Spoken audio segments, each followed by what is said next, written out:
Hi, so my name's Emma. I'm from Terabella, which is a Google company. We started out as Skybox Imaging, so if you've heard of that, we rebranded last year after the acquisition.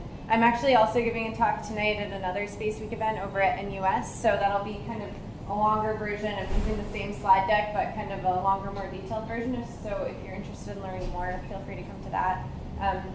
Thank you, Paducci, for organizing this. This is such a cool event, and it's so fun to be here and to meet everyone that's doing cool things. So I'll kind of go through these slides. I'm going to skip over some and try to focus specifically on our journey from a startup to a Google company, and my personal journey, and kind of some of the interesting things about going from startup to being acquired, and also some advice that I can pull out of that for aspiring entrepreneurs. So Terabella at a glance. We were founded in 2009 by 4 Stanford grads, raised a bunch of venture capital money. We were one of the first aerospace companies that was venture-backed, one of the first of the kind of small sat Silicon Valley group. Now there's Planet and Spire and Terabella and a bunch of other companies, and it's really cool to see all of these different groups doing really neat things. So when I first started at Skybox, I was leaving Lockheed Martin, which is a big aerospace company, and it was the first small space startup I had ever heard of, and now there are a ton of them in Silicon Valley, which is really cool to see. We're very vertically integrated, so we design, build, launch, operate, and sell the data from our own satellites. We've got 7 satellites right now, so we launched 4 actually 3 weeks ago. The goal has been to get a constellation up there, and this is the first time we've actually had a constellation. So as of our launch 3 weeks ago, we have the largest commercial high-resolution imaging satellite constellation. We operate the satellites from Mountain View, California, and that's actually my specialty, so I lead the flight operations team there. So if you want to talk about flight operations, let me know. I could talk about it all day. And we're building a lot more satellites. We have another launch next spring of 6 satellites. And of course, we're a Google company.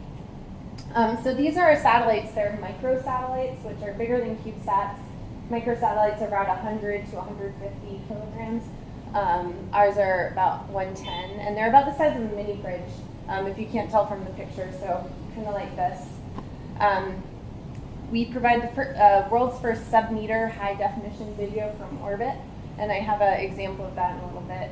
This is the 4 satellites that launched a few weeks ago, and so these are our first 2 satellites, and you can see the new ones have this propulsion deck right here. So the first 2 are kind of technology demonstrators to prove that we could get really good pictures from these tiny satellites, and then now we've added propulsion so that we can spread them out over orbital planes and get good global coverage. That's Paul, who's one of our program managers. So I just like this picture. It's so cool to see them all together like that. Can you play this video? So this is a behind-the-scenes look at the launch of our first satellite. These are all flags for the satellites on our launch. So this is the end. So I just want to give a couple notes on this video. Our first satellite launched off of a Soyuz rocket, which is they have a program, sorry, not a Soyuz, a NEPR rocket. Our second one was a Soyuz. Our first one was a NEPR, which is, Russia has a program that converts their ballistic missiles into satellite launchers. So they take out the nukes and put in satellites. So you'll see the video of the launch, and it actually comes out of the silo. And it's a 2-stage launch, so it kind of launches out and then hangs in the air and then reignites the engine and shoots up. So it's a really cool launch. And then, so we have a tradition of launch mustaches, which I don't necessarily endorse, because I'm really excited when everyone shaves theirs off afterwards, but you'll see a lot of people with mustaches. It's not like a Silicon Valley thing, it's a launch thing. And then this is when we were still Skybox, so there's a lot of Skybox in there. Okay, go ahead. Here, this is World Launch Integration. High days are, here's SkySat 1 up on top of the SHN. Kelly also taking some video. So the big satellite next to us is DubaiSat, and they actually get about similar resolution to our 10 inches satellite. between DubaiSat and SkySat. When they were lowering it down on the platform, the device was probably swinging back and forth more than a foot, so had people a little bit nervous, but they got it on there without too much problem, so apparently these guys know what they're doing.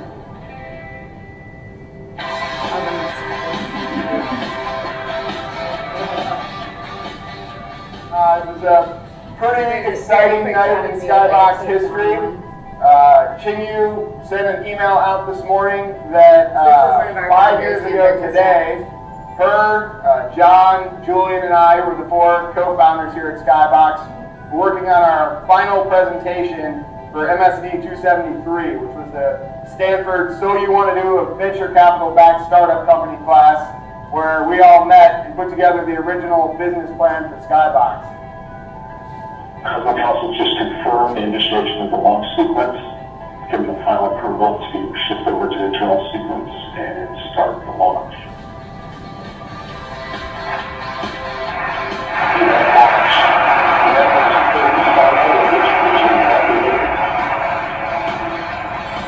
First agents performing the launch. He's going to be on a long trajectory. Yes, that actually confirms submission. Starts at 1, confirms at 1.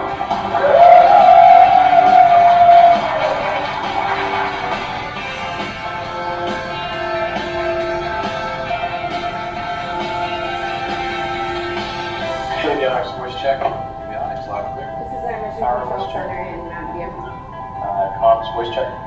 None. Flight software voice check. Flight software V255. GNC. G2 unclear.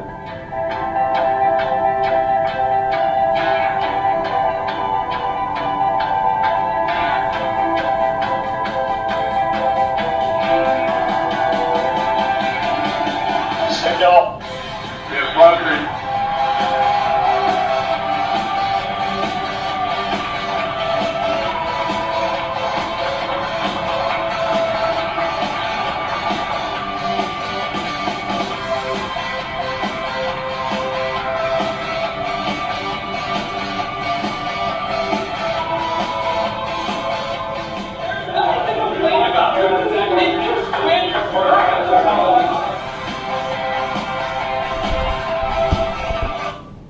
All right, so launches are very exciting, but there's a lot of stuff that happens after the launch, which is what the majority of the company is based on. But it's still fun to watch that launch video. And so that was a big milestone because it was our first satellite. And then the launch we just did was the first where we're launching a block of satellites at a time. So as a flight operations engineer, that was kind of the second biggest moment in Skybox for me. Terabella, I always say Skybox, it's Terabella. So we take pictures, and the goal of the pictures that we take is to measure and monitor human activity over time. So we're not just looking at what does the world look like. If you look in Google Earth, for example, we provide some imagery to Google Earth, but that's not our main thing. But if you look at the imagery in Google Earth that's 6 months old or 2 years old even, we're looking at change over time and the things that you can only see if you're imaging the same spot multiple times a month, even daily. So houses, construction sites, cars, boats. This is the Palm Islands in Dubai, and you can imagine, you can see these construction sites here, and if you took a picture even the next day, you would see more of these houses going up, and you could really see how things are changing. This is another video. So we also do full motion video from space. This is a really cool one of the Burj Khalifa. So you can see this plane going over. This is the Burj Khalifa tower, and you can see the parallax as the satellite slews over and the angle of the satellite to the ground changes. And if you saw it, the reflection in the water changes as the angle of the sunlight changes, and you can see cars, and the shadow of the plane, I think, flew over. So it's just fun to look at. Okay, so what makes us different? You saw the Planet video in Vidushi's presentation earlier, so I won't go too in depth here, but basically big satellites are expensive, they take a long time to build. So one, it means you can't take a lot of risk because you're putting a lot of money into it, and if some little new technology doesn't work, you're throwing away years of work and millions or even billions of dollars of hardware that you put up there. And you can't capitalize on the latest technology because by the time you launch, you're using a design that's 10 or 15 years old even. So smaller satellites, just like Mark was talking about Aspire, you can go faster. You can, if you lose a satellite, it's not a big deal. You can build another one and keep going. And it really enables innovation. And it enables you to take risks, which is something that used to be a dirty word in aerospace. And now it's kind of the cool new thing everyone's doing. So this is the coverage we got with our first 3 satellites. Global access every 2 to 3 days, and once we get to 19 satellites, we'll have 2 or 3 times a day. So it's that temporal resolution that has really never been possible before. And with that, you can do things like monitor change over time. Like I said, so this is a GIF of a port, and you can see cars coming and going. This parking lot fills up and then empties. You can see shipping containers being moved around and ships coming in, and just so much information there that we never had access to before. Skip through this little, another cool use is, so I like the oil tank use case. The roof of an oil tank will rise and fall as the tank fills and empties. And the sides of the tank cast a shadow on the top. So if you take a picture and you know what time the satellite came over that facility, you can actually calculate from the size of the shadow how full the oil tank is, which is useful to a lot of people in a lot of different industries. So there's a lot of neat ways that you can extract information from images, and we use Google's huge data centers and machine learning technologies to extract that information automatically. So what we provide to end users is actually spreadsheets of numbers, not actual images. Okay, skip through this. So we say we're solving big problems on Earth with little boxes in space. So I work in flight ops, which a lot of people have this image of like Apollo space, but it's much more modern, and I think this is what a lot of flight operations centers for satellites look like these days. It's a few monitors and screens, and that's pretty much all you need. So this is the recent launch we had a few weeks ago, some members of the flight ops team. This is what it looks like day to day. We have a couple people up there monitoring and performing maintenance or calibrations. And we say our kind of mantra is satellites are servers in the sky. So when you start to scale up your constellation, you can't have a person looking at each satellite and monitoring it. You need to really automate things.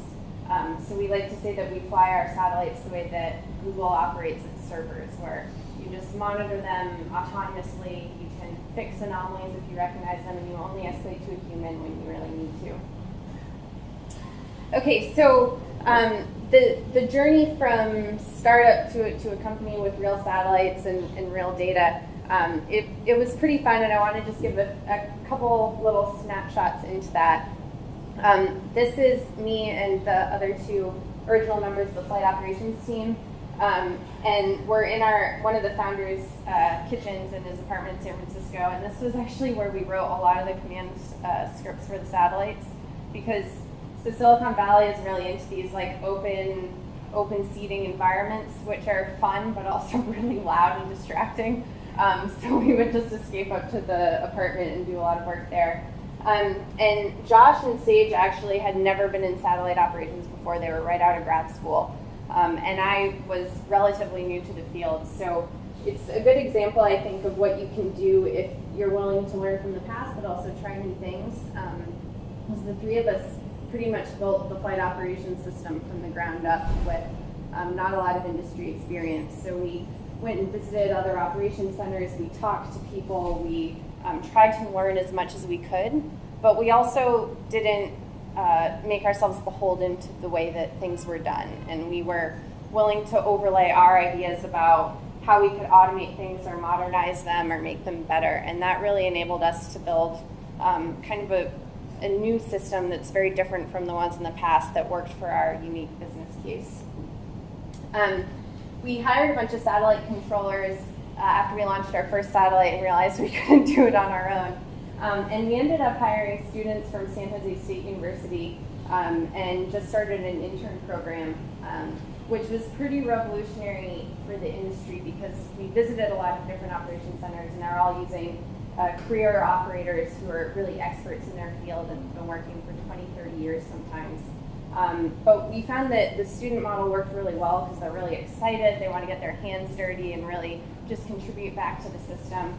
And we ended up, I think 6 of these people, this is our first intern class, are now full-time Google employees, and the other 2 are working at other aerospace companies in the Bay Area. Actually, we have a former satellite controller working at Spire as well. So it's been also a good way to kind of spread out into the aerospace community and kind of build a network and connect with other companies doing the same thing.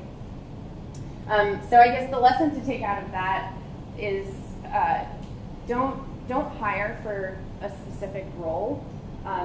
Hire smart people that are excited and flexible and willing to get their hands dirty, because as a startup, you can't have one person for each position. Everyone is doing a bunch of different things, and you're going to have a much more successful team if you can hire people that are just willing to learn new things and find the holes and fill them and figure out what needs to be done and do it, than if you're specifically looking to fill certain roles, because everything can change. Building our mock, this was the mock is Mission Operations Center. This is the attic of our office, and we realized we needed a control center, so in a few months we built it up. And this is the back room where the satellite engineers sit during commissioning. It's pretty empty the rest of the time. Can you play this video?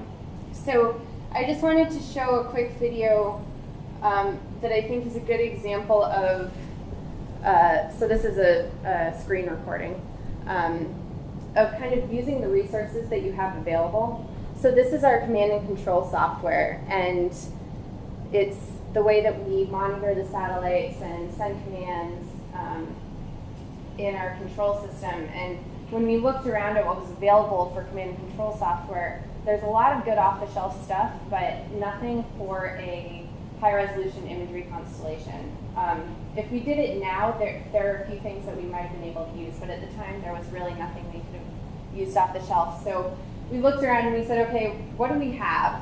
And what we have in Silicon Valley are a lot of web developers. And so we hired some of them, and they built a totally browser-based command and control system, which is really neat because it's scalable. You don't have to install it on specific workstations. Then if the workstation goes down, you have to bring a whole new one up. We use Mac Minis, those little boxes, and all they have is Chrome running, and then it connects to the central server, which is running the software. So use what you have around you. You don't feel like you have to do it the way it's been done before. There's actually a couple of cool browser-based open source command and control systems too that I can talk about if anyone's interested. I can do it actually. So we also leverage a lot of other open source tools. So our flight operations team uses IPython, which is open source browser-based notebook, and that's how we do all of our telemetry trending and any other calculations or analysis that we do on the satellite data. We use Python a lot because it's really easy for people to learn, and it's very universal. You can find it in a lot of different applications. So these are all examples of tools that the satellite controllers have built.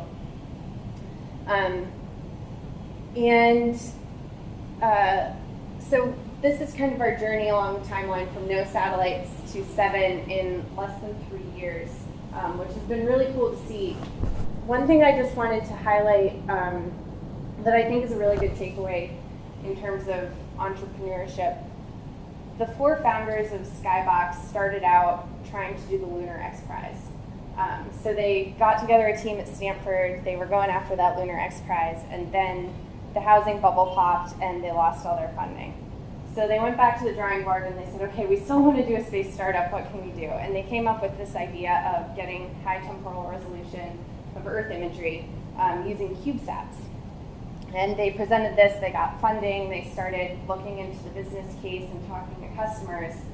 And what they found was that people wanted to pay for 1 meter resolution imagery, because that's where you can count cars and see shipping containers and these indicators of human technology. And for the business model they were going for, they really needed that 1 meter resolution, and you couldn't do that with CubeSats. So they pretty much threw away their entire plan and went back to the drawing board and redesigned a satellite and a business model based on these micro satellites that could get 1 meter resolution. So I think it's a really important lesson in not being beholden to your one brilliant idea, because no matter how brilliant it is, if no one wants to pay for it, you're not going to be able to do a startup with it. And I think that's a really important entrepreneurial lesson about just being flexible and being willing to listen and figure out what do people really want, and building to that, even if it means starting over 2 or 3 or 10 times. So that's all I have. Thanks.